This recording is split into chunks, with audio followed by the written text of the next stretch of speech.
സർവത്ര ഗോവിന്ദനാമസങ്കീർത്തനം. ഗോവിന്ദ ഗോവിന്ദ. ദശകം 56.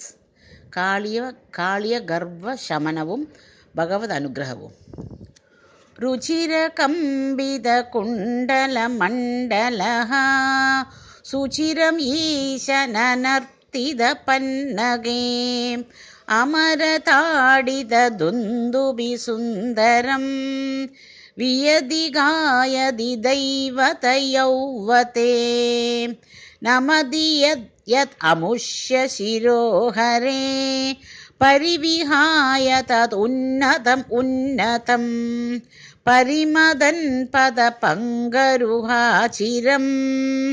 വ്യഹരതാകരതാളമനോഹരം ത്വദ് അവഭഗ്നവിഭുഗ്നഫണാഗണേ ഗളിതശോണിതശോണിതപാതസി ഫണിപദൗ അവസീദതി സന്നതാഃ തദ് അബലാസ്തവ മാധവ പാദയോ അയി പുരൈവ ചിരായ പരിശ്രുത ത്വദ് അനുഭാവ വിലീന ഹൃദോഹിതാ മുനിഭിരപ്യനവാപ്യ പദൈസ്തവൈഃ നുനുവുരീശാ ബബന്ധം അയന്ത്രിതം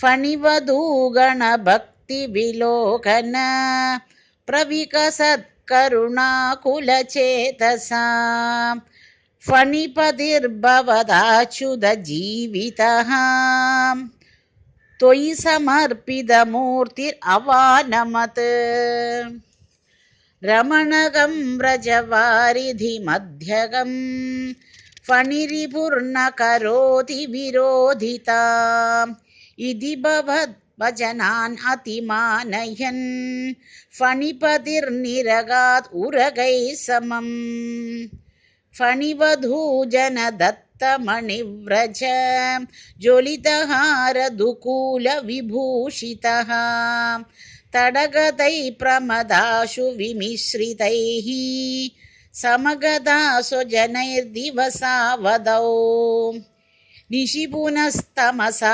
വ്രജമന്ദിരം വ്രജിതും അക്ഷമ ഏവ ജനോത്കരേ സ്വപതി തത്ര ഭവച്ചരണാശ്രയേ ഭവകൃശാനുർ അരുന്ദ സമന്തതഃ പ്രബുദിതാനദ പാലയ പാലയേതി ഉദയദാർത്തരവാൻ പശുപാലകാൻ അവിതും ആശുപഭാത മഹാനലം കിമിഹ ചിത്രമയം ഖലു തേ മുഖം ശിഖിനി വർണ്ണത ഏവ ഹി പീതതാ പരിലസത്യധുനാ ക്രിയയാപ്യസൗ ഇതി നുധ പശുപൈർമുദിതൈർവിഭോ ഹര ഹരേ ദുരിതൈ സഹ മേ ഗദാൻ.